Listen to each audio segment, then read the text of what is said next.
bien, on va vous donner un léger avant-goût. Suivons cet élément qui fait le point de la saison du stade. C'est avec Antoine Mahon et Moon au montage. Regardez.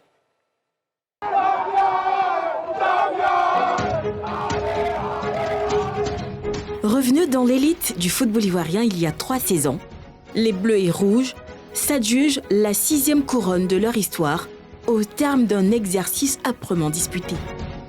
NCI Sport revient sur le parcours et ce qui a fait la force des Yéyés lors de cette saison.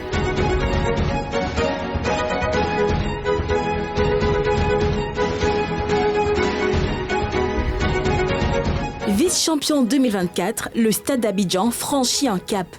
Le dimanche 18 mai 2025 restera un jour mémorable pour les stadistes. Après 56 ans de disette, en effet, les Bleus et Rouges brisent le signe indien. Dans une ambiance électrique, ils remportent l'édition 2025 de la LONASE Ligue 1 après leur succès 3-0 face à la formation de Lissa Sandra lors de l'ultime journée.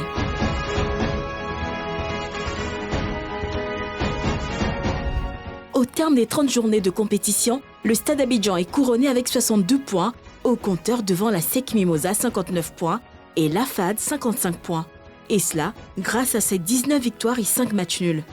Deuxième meilleure attaque avec 47 réalisations du championnat, les champions de Côte d'Ivoire encaissent 26 buts. Mais quel est le secret de la réussite des Bleus et Rouges? On a un très bon collectif, on a quelques individualités qui sont très bons, mais le coach a plus misé sur le collectif. C'est la solidarité, rien que la solidarité. La cohésion avec eux, la fraternité et puis vraiment le courage. Cette saison, l'équipe bleue et rouge a fait preuve de maturité. Des joueurs expérimentés comme le portier Drissa Bamba, les défenseurs Mansour Kouakou et Yann Zébré, le milieu de terrain Essis Baudelaire Aka et en attaque Roger Assalé ont fait du Stade d'Abidjan une équipe redoutable en Ligue 1. Une machine pilotée par Alexandre Lafitte, 28 ans, devenu le plus jeune technicien du monde, a dirigé une formation de première division. Un pari gagnant pour les dirigeants stadistes. Ce beau tableau est cependant tacheté par la mauvaise campagne des Bleus et Rouges en Ligue des Champions. Logé dans le groupe C, le stade est resté à quai avec un seul point au compteur.